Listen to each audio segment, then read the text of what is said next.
सभी दर्शकों को नमस्कार। जय श्री कृष्णा, प्रणाम।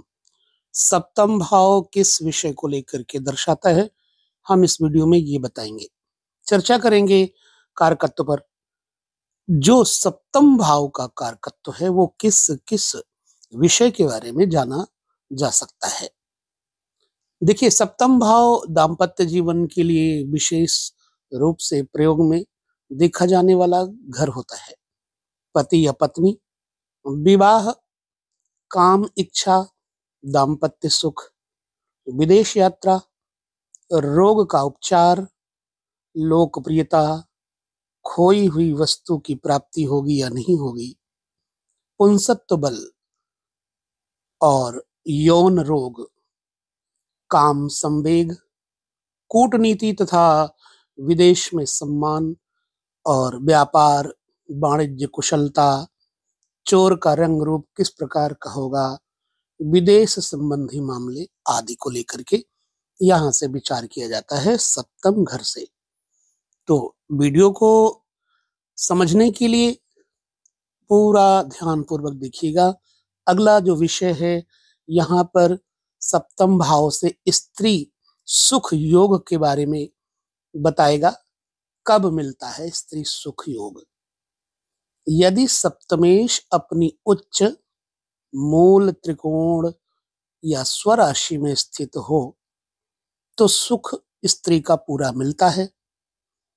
सप्तमेश पर शुभ ग्रहों की दृष्टि और युति हो तो स्त्री का पूर्ण सुख मिलता है। सप्तमेश शुभ और बलवान ग्रह हो तो स्त्री का सुख पूर्ण मिलता है। इनमें से कोई भी योग होने पर जातक को पूर्ण स्त्री सुख प्राप्त होता है। ऐसा व्यक्ति धन वैभव संपन्न और प्रतिष्ठित भी होता है। अब किस अवस्था में स्त्री का सुख कम मिलता है? यदि सप्तमेश यानी सातवें भाव का स्वामी, जैसे यहाँ सातवें भाव में मैंने फॉर एग्जाम्पल के लिए शुक्र को रखा हुआ है। अब यहाँ सप्तमेश शुक्र हो गया और द्वितीयेश भी शुक्र हो गया। अब जब सप्तमेश यानी शुक्र छठे, आठवें, बारहवें, जहाँ 6 लिखा हुआ है, 8 लिखा हुआ है, 12 लिखा हुआ है, ये त्रिक भाव है। अगर ये सप्तमेश त्रिक भाव में हो तो ऐसी अवस्था में पत्नी रोगिणी होती है। यदि सप्तमेश उच्चस्थ या स्वक्षेत्री हो और छठे, आठवें, बारहवें बैठा हो तो फिर अरिष्ट भंग होने से स्त्री सुख उत्तम भी होता है। ठीक है। दाम्पत्य सुख का नैसर्गिक कारक वास्तव में शुक्र ग्रह ही है। यदि नीचस्थ शत्रु क्षेत्रीय अथवा पापग्रस्त हो शुक्र तो स्त्री के वियोग से दाम्पत्य सुख नष्ट होता है। अब जब सचरित्र पत्नी देखना हो कि हमारी पत्नी सचरित्र है या दुष्चरित्र है तो कैसे पता करें? यहां पर सप्तमेश को देखना पड़ेगा। यदि सप्तमेश उच्च राशिस्थ स्वक्षेत्री या मित्र क्षेत्री हो अथवा सप्तम भाव में शुभ ग्रह की स्थिति हो या फिर दृष्टि हो तो जातक की पत्नी सद्गुण संपन्न, निष्ठा युक्त तथा सुख बढ़ाने वाली सचरित्रा होती है। अब दुराचारणी स्त्री के बारे में भी सप्तम भाव से ही पता किया जा सकता है। यदि सप्तम भाव तथा सप्तमेश का दृष्टि या युति, यानी सप्तमेश पर किसी अच्छे ग्रह की दृष्टि पड़े तो अच्छा, बुरे ग्रह की दृष्टि पड़े तो बुरा, या सप्तमेश बुरे ग्रह के साथ अच्छे ग्रह के साथ बैठे तो उसके हिसाब से उसके चरित्र पर प्रभाव पड़ता है। जैसे सप्तमेश शनि और मंगल से युत हो या दृष्ट हो तो शुक्र भी मंगल की राशि या नवांश में हो तो जातक की पत्नी परस पुरुषगामिनी होती है। मतांतर से ऐसा जातक स्वयं भी वेश्यागामी होता है। ठीक है। और ध्यान रहे, सप्तम भाव या सप्तमेश पर शुभ ग्रहों की दृष्टि अगर है तो ये अरिष्ट भंग भी हो जाता है। इसलिए जरूरी नहीं है कि स्त्री दुराचारणी ही हो। इसको समझने के लिए हमें अन्य भी वीडियो देखने होंगे, अन्य विषय को भी समझना होगा। अब स्त्री हानि योग कैसे देखें? यदि सप्तम भाव अथवा सप्तमेश पाप ग्रह से युक्त हो और हीन बलि भी हो तो स्त्री की हानि होती है। नंबर 2, सप्तमेश नीच राशिस्थ हो अथवा हीन बलि सप्तमेश त्रिक भाव में बैठा हो, छठे, आठवें, 12वें में, अथवा सप्तम भाव में चंद्रमा, 12वें भाव में सप्तमेश तथा गुरु या जैमिनी का स्त्री कारक हीन बलि हो तो जातक स्त्री सुख से वंचित होता है। अच्छा, अब यहाँ एक और विषय बड़ा विचारणीय है। प्रायः कई लोगों की कई स्त्रियां होती हैं। पहले के जमाने में तो बहुत सारे विवाह हो जाते थे, लेकिन अब के जमाने में विवाह एक ही होता है, लेकिन अप्रत्यक्ष रूप से कई स्त्रियों के साथ संबंध होते हैं, तो उनकी गणना स्त्री रूप में कर लेना कहीं तक युक्त है। तो पत्नी की संख्या का विचार कैसे किया जाए?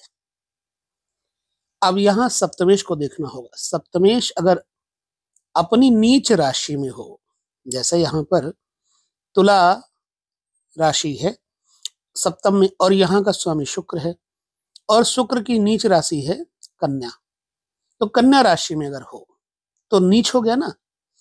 तो सप्तमेश यदि नीच राशि में हो अथवा सप्तमेश अर्थात यहां पर शुक्र है पाप ग्रह की राशि में, पाप ग्रह से युक्त या दृष्ट हो, अथवा सप्तम स्थान नपुंसक ग्रह, कौन कौन से?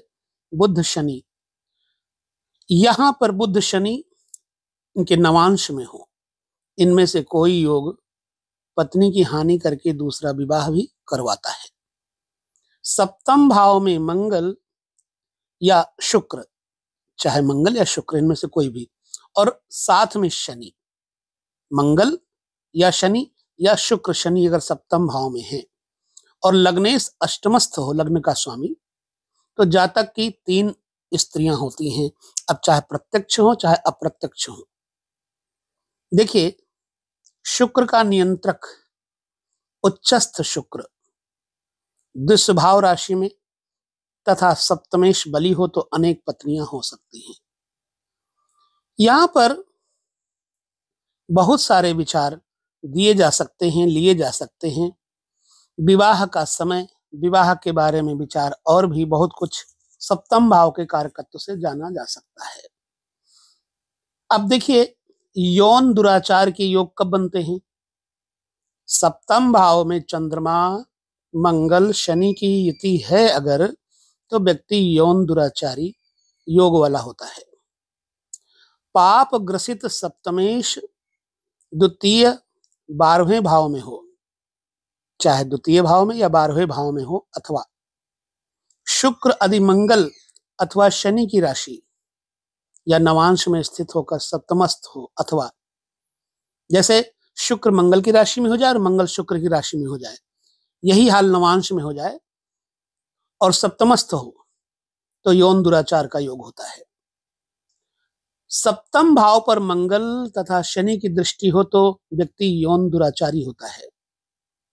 मंगल और शुक्र की युति पर पाप ग्रह की दृष्टि भी हो जाए तो व्यक्ति यौन दुराचारी होता है।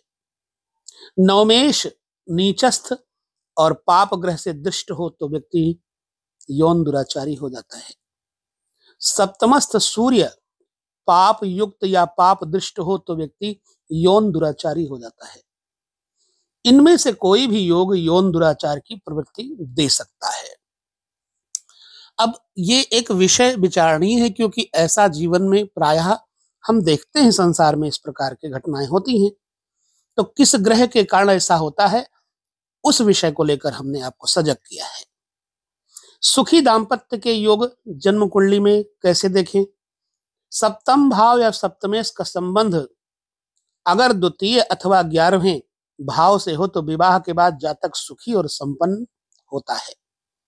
शुक्र या सप्तमेश की तीसरे, छठे, सातवें, 10वें, 11वें भाव में स्थिति जातक को विवाह के बाद भाग्यशाली और उन्नतिशील बनाती है।